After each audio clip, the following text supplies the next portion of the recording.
Bueno amigos de Mateando la Historia, hoy estamos junto a nuestro gran compañero Hansel y vamos a hablar sobre la defensa del Paysandú.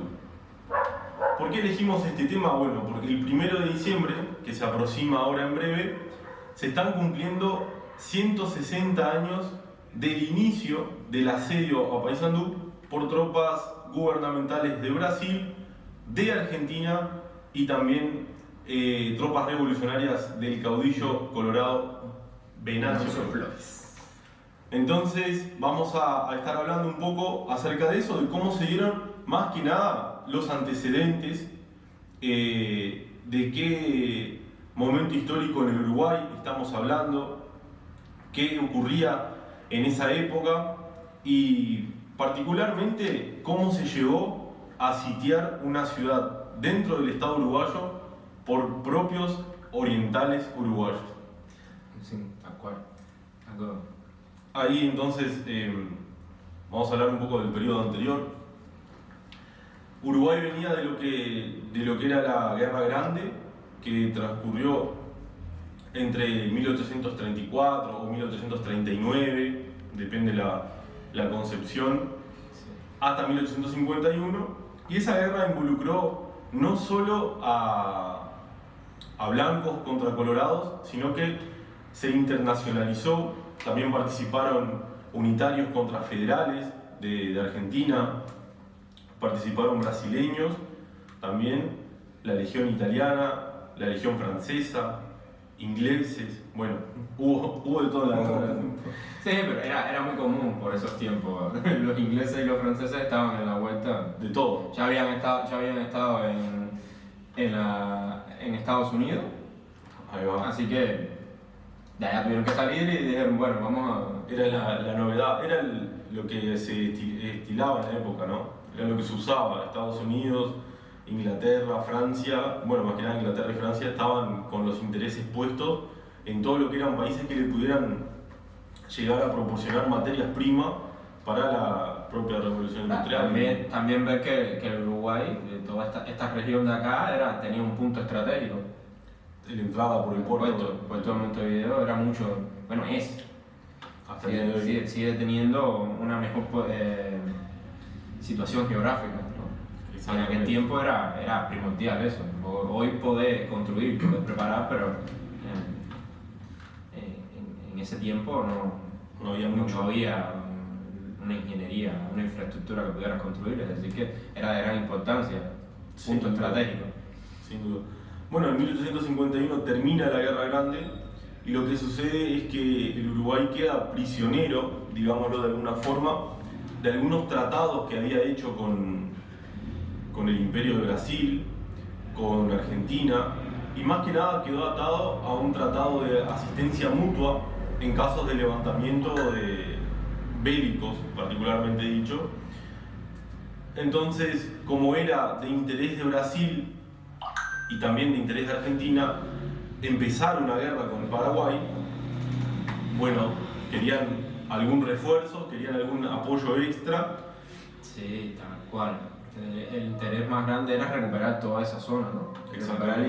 Y volver a instaurar la provincia cisplatina otra vez en toda la región y expandirse al Paraguay. Exactamente. Ese era uno de los cometidos del Imperio de Brasil, volver a instaurar acá en Uruguay la provincia cisplatina. Entonces ese incluso es uno de los acuerdos que firma Venancio Flores con el almirante Tabandaré en la fragata Recife que había llegado hasta las aguas del río Uruguay. Estaba fondeada ya, en aquel momento ya estaba fondeada fuera de lo que era la bahía, ¿no? Sí, ya estaba ahí De hecho, llevaban creo que más de 2 meses ya navegando por el río Uruguay, el río... Exactamente, ya andaban en la vuelta. Estaban teniendo toda la circulación por el río sin tener consecuencias, ¿no? Exacto. Incluso esa situación de que estuviera ya en la vuelta la flota brasileña acá en Paysandú, le dio tiempo a lo que sería más tarde la preparación mismo de la defensa, ya que también se había hecho lo que es un bloqueo ahí en la ciudad de Paysandú. Paysandú estuvo ya a partir del mes de noviembre bloqueada comercialmente y de abastecimientos. No bajaba, no subía nadie de Paysandú, no bajaba nada, no subía nada.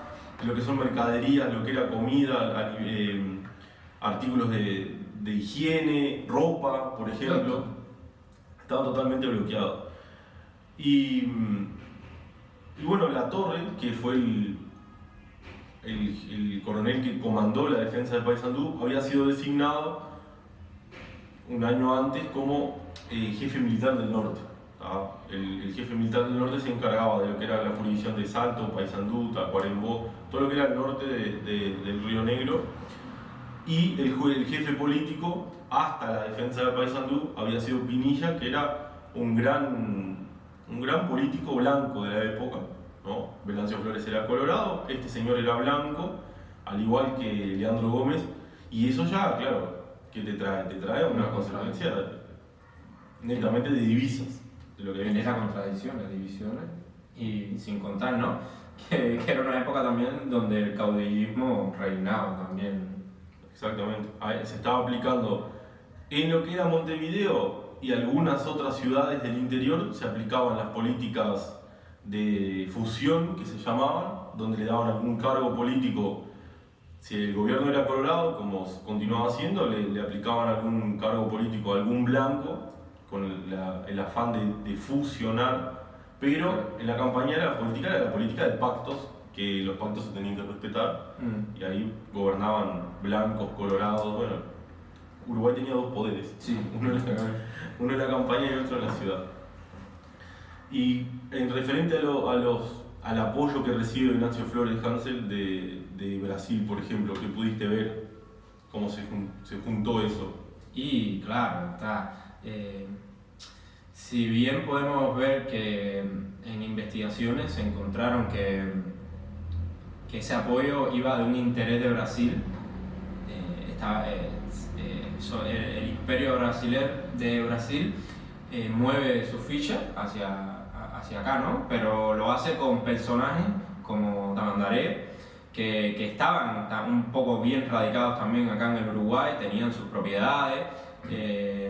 Esto hacía como que despertar ese interés de gente de la zona. No, era como crear una lucha, pero que a vistas del mundo no era algo como una expansión, sino como que era algo interno dentro de la región, ¿no? Algo hasta dentro del mismo país, ¿no? Porque eran personas que estaban radicadas acá también. ¿Y qué podemos hablar de Venancio Flores? Creo que su afán por ese poder lo lleva a tener este pacto con el imperio, como también lo tuvo desde la Argentina, ¿no? Esa ayuda que tuvo también de Mitre, de la Argentina mitrista. Claro, solo por poder, él lo decía, él al comienzo del sitio y de esta lucha, que esta lucha lo beneficiaba mucho más a él de lo que podía salir, ¿no? De todo el desgaste que podía crearse dentro de la lucha, él se estaba beneficiando mucho. Exacto. Entonces era como un negocio para Venancio Flores. Tal cual. Siempre fue negocio donde no había poder de por medio, pero sí lo que había era un beneficio, digamos, de su figura como político de la época. Venancio Flores había sido presidente acá en Uruguay hasta el año 56, podría después buscarlo por ahí, Hansel, si te animás, en qué periodo fue bien presidente Venancio Flores. Como no, pero van dando datos. Sí. Ahí va, pero Venancio Flores sí había sido presidente del Uruguay, y en ese momento, en el año 1864, en noviembre de ese año, el presidente era Atanasio Cruz Aguirre, era blanco, el presidente acá en Montevideo, y su predecesor, digamos, era Bernardo Prudencio Berro. Tanto Bernardo Prudencio Berro como Venancio Flores eran caudillos que tenían el afán también de gobernar para su partido, y ambos tienen más tarde, en 1968, una muerte bastante trágica, en febrero, en el Día de los Cuchillos Largos, que hacen una conspiración para dar un golpe de Estado. Falla ese golpe de Estado, pero en el intento se mata a Flores, Después Bernardo Prudencio Berro es apresado y lo matan en una comisaría o en la casa de gobierno, en el cabildo. Bueno, hay muchas versiones, pero bueno, mueren los dos. Para 1864 entonces Venancio Flores ya había hecho lo que sería la segunda cruzada libertadora, como él mismo la tituló, que era una cruzada libertadora. Vino de Argentina con varios hombres. Siempre fue un héroe. Creo que yo, por lo que estuve viendo, lo que estuve investigando, era como saciar su ego. Era el ego de quedar como esa figura importante, de mover esos procesos así, de hacerlo. Claro. Creo que siempre fue su ego lo que lo movió y lo jugó a hacer esa nueva revolución, digámoslo de alguna forma. En el año 1864 entonces, para noviembre ya habían empezado a moverse las flotas de Brasil con 5 cañoneras que estaban buscando la mejor posición cerca de Paysandú. La época política era esa. En las ciudades se llevaba una política de fusión, en la campaña se llevaba la política de pactos. Y hay un personaje que también es muy importante en la defensa de Paysandú, aparte del coronel Leandro Gómez, que es el que lleva adelante la defensa, que es Gregorio Suárez, que era un general colorado, que se había puesto al mando, digamos, de lo que era el ejército revolucionario. Fue presidente desde en el 1854 a 1855. Y también tuvo cargo en el gobierno provisorio en 1860. Y después, del 65 al 68, es presidente nuevamente, pero ahí ya es presidente prácticamente de facto. Es como un golpe de Estado que da después de la guerra del Paraguay. Bueno, en realidad después de la defensa de Paysandú es que Venancio Flores termina ascendiendo al poder. Vamos a hablar un poco de Gregorio Suárez. Gregorio Suárez era un general colorado que había participado en varios levantamientos entre blancos y colorados, y había participado de una batalla muy particular que era después se conoció como la Hecatombe de Quinteros, donde en la Hecatombe de Quinteros el ejército colorado pierde esa batalla y los pasan a degüello, los blancos los pasan a degüello, y eso supone, digamos, para la fuerza política colorada una derrota humillante prácticamente. Ellos se sienten humillados y lo que buscan en la defensa de Paysandú, o sea, en la defensa para los blancos y en la toma de Paysandú, como esa venganza, ¿no? Una venganza literal, ¿no? El jefe político era blanco, el jefe militar que había ahí era blanco, y los tipos iban a por todo. Claro, y desde un primer momento ya vos te vas dando cuenta de que la defensa era imposible, ¿no? Estábamos hablando de 1000 personas. 1085. Exacto. 1085 personas contra un ejército que ascendió. 15.000, algunos historiadores dan 15.000, otros dan 11.000, pero estamos hablando de que se superaban el número, pero Sí. grandemente. Se habla de 5.000 revolucionarios que tenía Venancio Flores, se habla de otros 6.000 que habían venido de Brasil, tanto la flota imperial como por tierra también, porque invadieron Cerro Largo y ingresaron por tierra. Y otro tanto más argentinos que habían ingresado, y bueno, en la famosa Cruzada Libertadora, acompañando a Flores algunos y otros tantos, y ingresaron más tarde.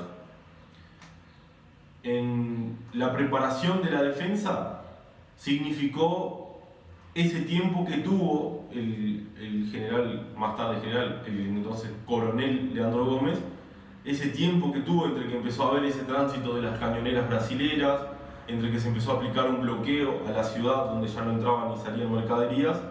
Lo que hizo Leandro Gómez fue fortificar la ciudad. Claro. Incluso por acá, entre el teléfono, tenías una fortificación ahí. Sí, y se fortificó desde el centro de lo que era la ciudad y se hicieron. Exactamente. En las 8. Hacia una parte que defendía todo el área marítima, sí, fluvial. Fluvial, del río Uruguay. El río Uruguay, fluvial, toda el área fluvial, y la otra quedaba defendiendo hacia... Hacia el norte había algunos cañones apuntando. Sí, vamos a partir de la base de que era desigual todo, ¿no? Era una defensa prácticamente... Claro. Ya después de un momento donde el fuego es de ambos, en todas las direcciones, son asediados, logran posicionar cañones también. Está el bombardeo desde las cañoneras y desde tierra también, logran posicionar cañones y se bombardea en ambas direcciones, lo cual es complicado, ¿no? Sí, sí. Supuso para los defensores de Paysandú un momento crucial y un momento también de que se necesitaba un líder que los convenciera de seguir defendiendo la ciudad. Sí, también, ¿no?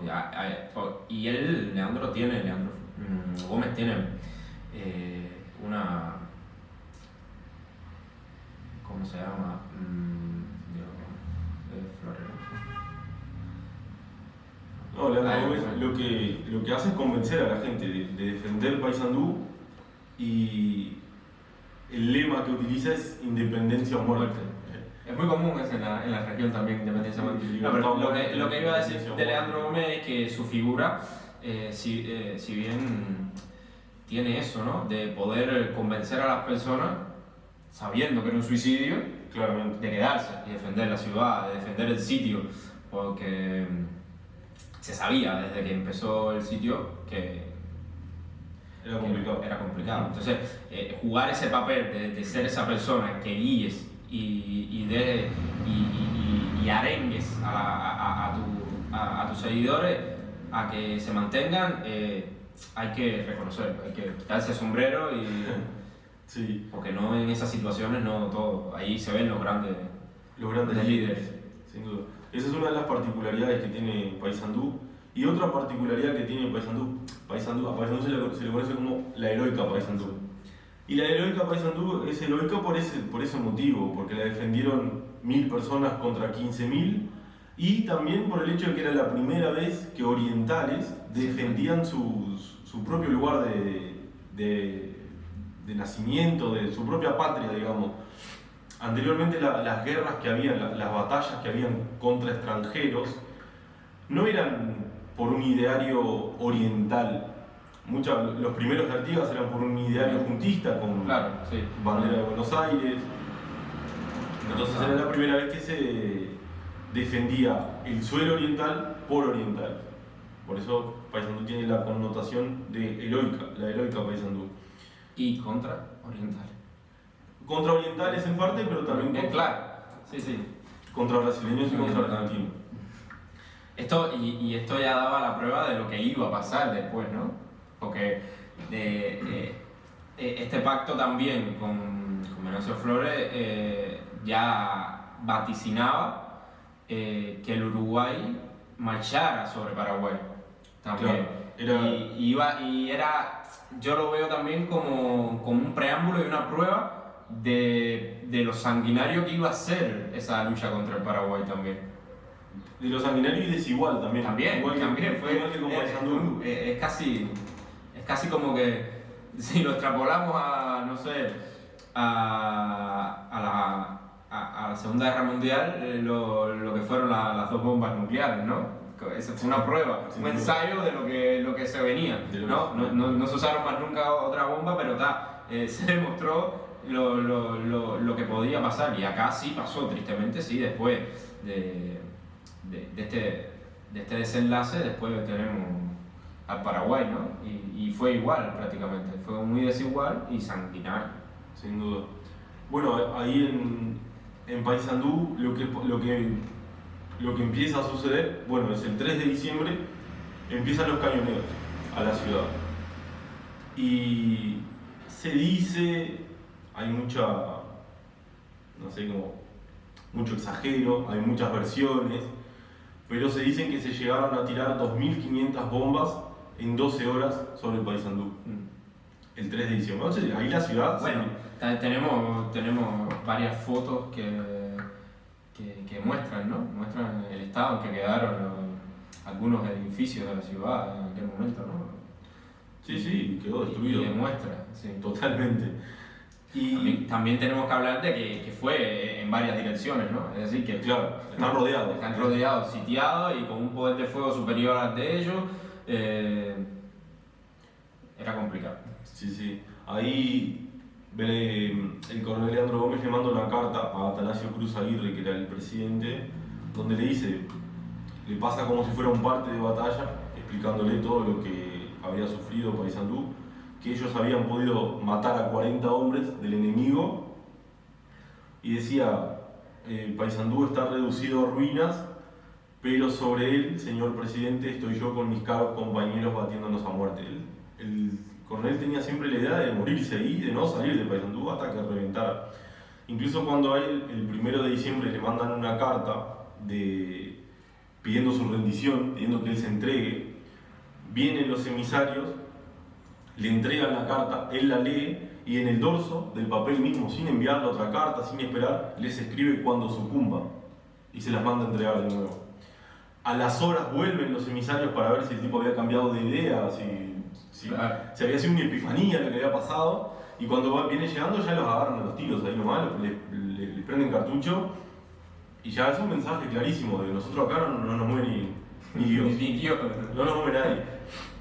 Lo que pasa después, esto fue el 3 de diciembre, el tema de la carta y todo eso. El 8 de diciembre, los diplomáticos, porque claro, cuando pasaban estas batallas se acercaba mucha gente, se acercaban algunos curas a ver si podían ayudar, se acercaban diplomáticos para ver si podían mediar en ese conflicto, y lo que se consigue es evacuar como a 3.000 personas de Paysandú, entre ancianos, niños y algunas mujeres, porque las mujeres también cumplen un papel fundamental en la defensa de Paysandú, que es un papel más logístico de ayudar a acercarles comida, a acercarles agua, a atenderlos, porque había un solo médico que era el doctor Vicente Mongrel, y quienes eran enfermeras eran su mujer y sus hijas, que como podían ayudaban ahí en la defensa. Y el 8 de diciembre se trasladan a esas personas que vivían en Paysandú a la isla de la Caridad, que es una isla que está a 1,5 kilómetros. La particularidad es que desde ahí, desde esa isla, se veía Paysandú, y se veía cómo la estaban destrozando, y cómo estaban matando a sus padres, a sus hermanos, a sus maridos, a sus hijos. Eso era algo también un tinte un poco más cruel de la guerra también, de que mucha gente haya presenciado y sido testigo de cómo la ciudad se reducía. No cómo caía, ¿no? Cómo iba cayendo poco a poco bajo el fuego y el asedio, ¿no? Sí, ahí esa imagen que Hansel está viendo justo ahora es de una torre que se construyó para subir un cañón, ahí en la plaza principal. Ahí. Y bueno, Paysandú termina el día 2 de enero, termina con la rendición de Leandro Gómez. El 31 de diciembre se pidió para evacuar a los heridos y a los muertos, que imagínate que el que murió en el primer bombardeo seguía ahí, tirado, pudriéndose. Claro, sin poder retirar el cuerpo ni nada. Todo. En un verano de 40 grados, que en el norte y particularmente en el litoral oeste hace un calor impresionante. Y Tamandaré le responde a Leandro Gómez ni un segundo de tregua. O sea, no iba a haber tregua. Entonces el 2 de enero Leandro Gómez ya sin munición, algunos sin ropa, porque un mes entero usando la misma ropa en el combate, imagínate lo que era. Y bueno, Leandro Gómez se rinde. Leandro Gómez pide para que no lo lleven con los jefes brasileños ni con los jefes argentinos, que lo lleven con los jefes orientales, y Gregorio Suárez ya estaba con el matadero pronto para matarlo, y lo fusilan junto al comandante Eduviges Braga, junto al capitán Hernández, al capitán Benavides. Y bueno, es un hecho histórico en la historia uruguaya, histórico por la trascendencia que tiene y la importancia, pero es un hecho más de cobardía y de barbarie. Tal cual, ahí se demuestra la barbarie, ¿no? Sin duda. Claro, es como estamos hablando en principio, juega mucho el ego de de una persona como Venancio Flores, de, no sé, de querer acaparar todo el poder, de no respetar, ¿no? Porque aún así en el Uruguay ya existía un Estado, estaba... Sí, una democracia, sí, ¿no? pero estos personajes no, a veces por el afán de su ego, su gloria, y también económico, porque él lo dice, él también podemos ver que hubo un rechazo, eso no lo tocamos, pero hubo un rechazo de algunas potencias. El cónsul francés no veía con buenos ojos lo que estaba pasando, y en cartas entre ellos, Venancio Flores en un momento dice que a él la guerra le traía sin cuidado. Era lo que estaba hablando yo al principio, le traía sin cuidado, No le molestaba la guerra. A él en realidad se estaba beneficiando, él decía que se estaba beneficiando de todo esto. Claro. Y ahí ves, ¿no? Cuando ves que desde fuera también miran con rechazo lo que está pasando y a vos no te inmutas, sabes que no tienes un interés por el mismo país, ¿no? O sea, No, que Uruguay ya era, vamos a hablar en términos, digamos, de Estado de Derecho, no estaba conformado un Estado de Derecho como el que tenemos hoy, pero sí era un Estado de Derecho para la época. Claro. Y ya era un Estado de Derecho que tenía 34 años en ese momento, casi 35. Y a mí, yo siempre que analizo la defensa de Paysandú, yo lo tomo medio como un atrevimiento. Lo de los brasileños, lo del propio Venancio Flores, es un atrevimiento, es un Estado que ya está formado, que tiene su sistema representativo, democrático y democrático avanzado para la época, y el tipo lo vendió por beneficio propio. Por beneficio propio, tal cual. Y embarcando al Uruguay en uno de los genocidios, ¿no? Podemos hablar que es un genocidio también, Del lo que pueblo fue Uruguay. paraguayo. Porque era de lo que estaba, ¿no? Era de lo que estaba en ese pacto que no se sabía, estaba ahí, estaba esa ayuda mutua después en futuras campañas que el imperio brasileño iba a hacer. Sí. Y tal cual. Para mí es como vos decís, es un atrevimiento, pero a ver, en un lugar donde se rigen por un emperador, donde todavía existe una monarquía, ¿qué puedes esperar? Y sí, ¿Qué puedes esperar Claro, en su afán de expansión y de recuperar el territorio y aprovechándose, ¿no? De que existen personas que pueden ser cegadas por beneficios propios? Claro. Se aprovechan. Eso viene un poco también de la concepción mismo de lo que es un imperio, que los imperios son estados gobernados por un gobierno casi siempre totalitario y cuya misión y razón de ser es la expansión y el control de las rutas comerciales adyacentes a su zona. Entonces el río Paraná, el río Paraguay y el río Uruguay eran rutas comerciales importantes para un imperio que era el imperio brasileño, y por eso había ese interés de que la provincia uruguaya, de que el Estado uruguayo volviera a ser provincia cisplatina, Claro. como habías visto ahí en Tamandaré. Y el otro brasileño que estaba acá, que me habías contado, era Sousa Neto. Sousa Neto también, que también era de la zona, ¿no? Era de Río Grande del Sur. Creo que fue una buena estrategia, ¿no? Una buena estrategia desde la capital en Brasil, ¿no? Porque el imperio se dio cuenta que moviendo personas que eran de la zona no quedaba, ¿no? Lo había explicado, no quedaba como algo de expansión imperialista, ¿no? Claro, como una intromisión. Sí. Como algo que se desarrollaba dentro de la zona, con personas que eran de la zona, y quedaba por ahí, ¿no? Claro, tanto Sousa Neto como Tamandaré tenían tierras acá. Tacuarembó tenía Tamandaré, en Tacuarembó tenía estancia, con esclavos. Pues vamos a hablar también que con esclavos. Que también ahí hay un trasfondo, ¿no? Porque ¿qué pasaba? Los esclavos del Brasil escapaban acá. Venían para acá. Si bien acá estaban en estado de pobreza, pero con ese afán y con esa ilusión de estar en libertad, ¿no? Claro, que la abolición ya había, o sea, la esclavitud había sido abolida en la Constitución del 30, en 1830. Y en Brasil siguió, hasta que Brasil se independizó, siguió la esclavitud hasta el 85. Y eso también, como que era algo que molestaba, ¿no? Era como una pequeña espina que tenían, que todos los esclavos que escapaban venían hacia acá. Y eso hacía, era, bueno, según, ¿no? Si basas tu economía también en esclavitud, sabes que esa pérdida de esclavos económicamente afecta.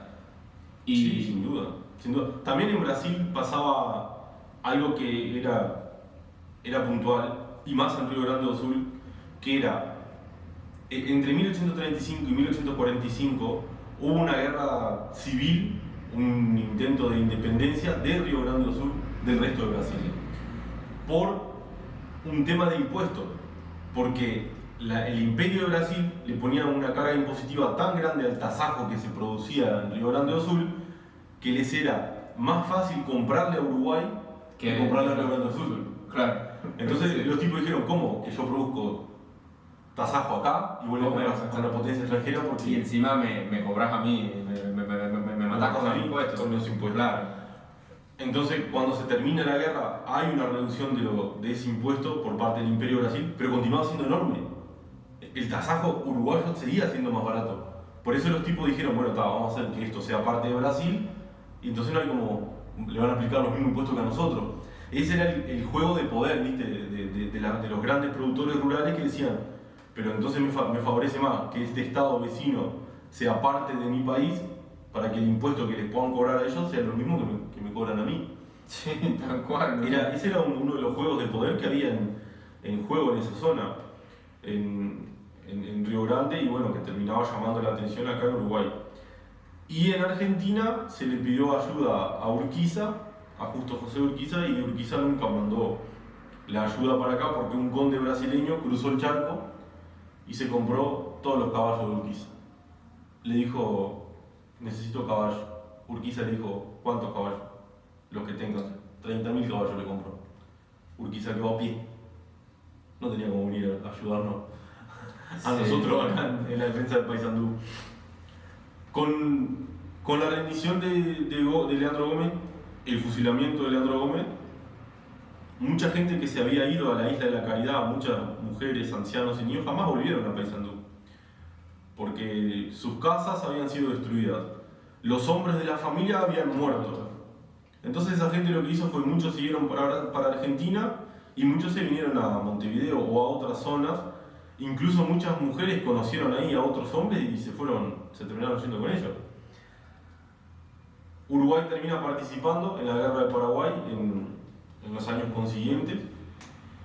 Se masacra a Paraguay, Uruguay no gana nada, porque Uruguay no tiene ningún beneficio, ni siquiera tenía ningún reclamo por sobre el Paraguay. Nada, no, pero que simplemente fue así. Fue por un bien propio, sacrificar a un país entero, entre llevar una guerra, participar de la guerra y sin nada, sin un reclamo, sin una ganancia. Sin una agresión previa del Paraguay. Claro, totalmente. Porque con Argentina tenían disputa por el Chaco, con Brasil tenían batallas navales en algún río limítrofe, Claro. había algún territorio de Mato Grosso que ellos se dividían también, pero con Uruguay, nosotros ni siquiera vecinos somos de Paraguay. Terminamos yendo a la guerra. Fuimos arrastrados por el ego. Por el egoísmo de Venancio Flores.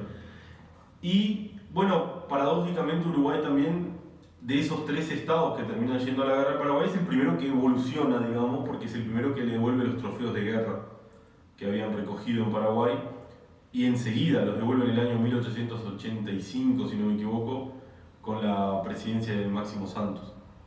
Enseguida los devuelve. Y bueno, eso significa también Claro, eso te iba a decir que denota que el Uruguay, ¿no? Desde su temprana conformación demuestra como una diferencia dentro de la región, ¿no? No, sin duda, como un país neutral, pacífico, que, bueno, como decís, por el ego de una persona terminó arrastrado a estos otros atropellos, ¿no? Paysandú es un atropello, en mi concepción, es un atropello a la soberanía del Uruguay, y el Paraguay es un atropello a la paz y a la pacificación de la región. De la región, tal cual. Claro, también estamos hablando de que es una violación de Paysandú, ¿no? Violación flagrante del Estado, ¿no? Porque pasas por encima de todas las leyes, Sí, bueno, dio el golpe de Estado ahí, ¿no? Claro, dio el golpe de Estado, se autoproclama presidente y bueno, tener el apoyo. Ese es el juego del poder, porque el tipo logra el apoyo.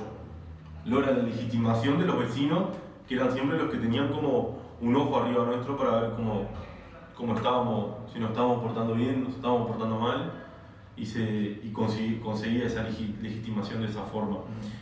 Es un poco paradójico después lo que la historia y la historiografía uruguaya, creo que eso es un reclamo vigente también, levanta de esas personas.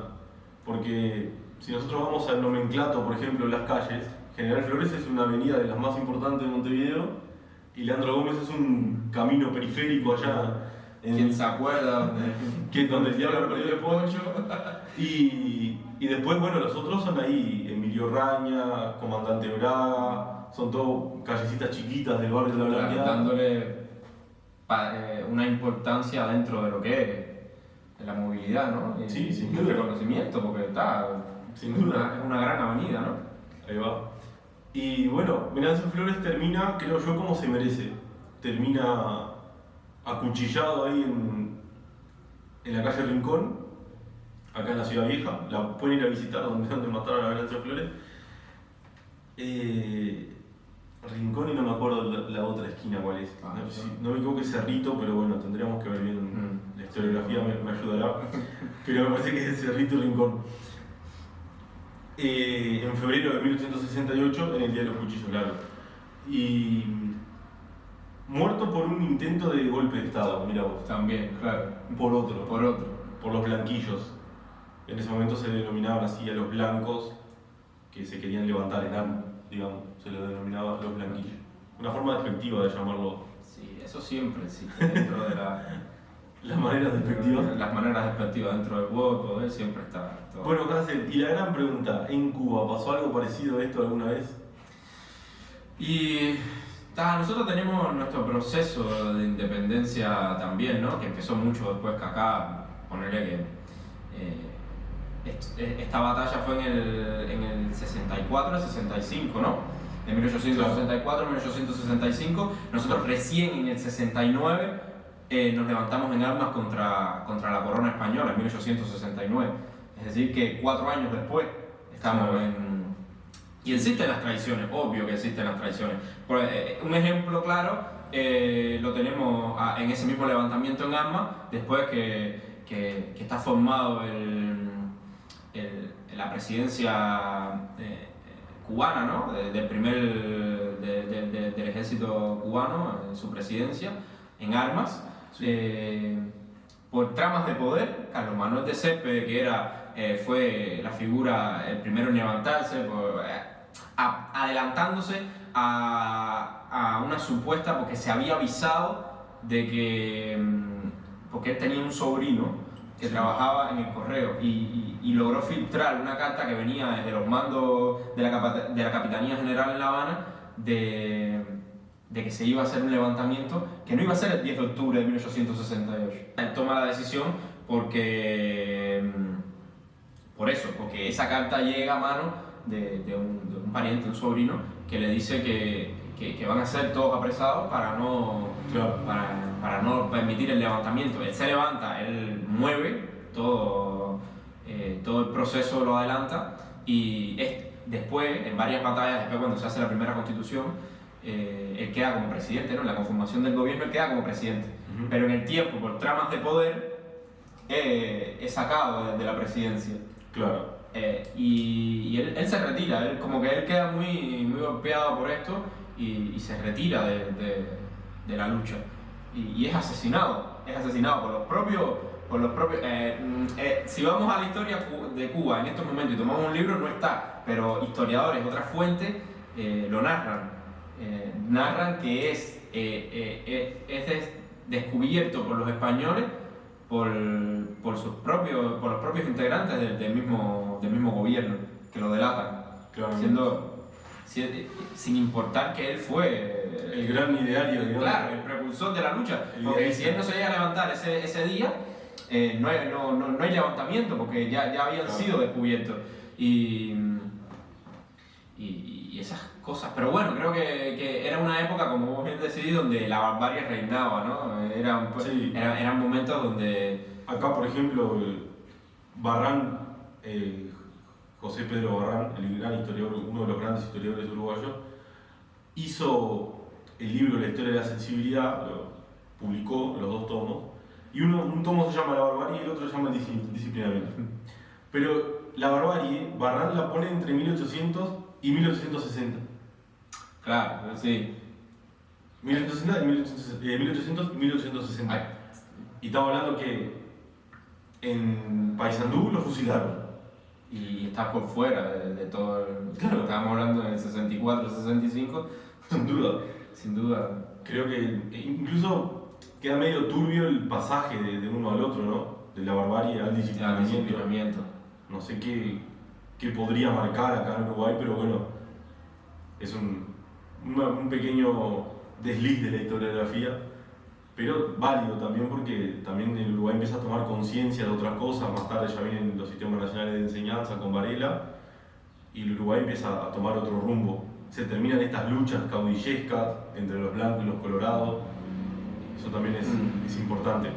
Pero bueno, cerrando un poco Paysandú, entonces, como resumen nos queda la repercusión y las consecuencias que tiene muchas veces el egoísmo Claro. de la gente. Que tiene que ser recordado como un capítulo triste de la historia, ¿no? Sin duda. Donde el bien personal y el egoísmo de alguien se impone por encima de una nación completa, ¿no?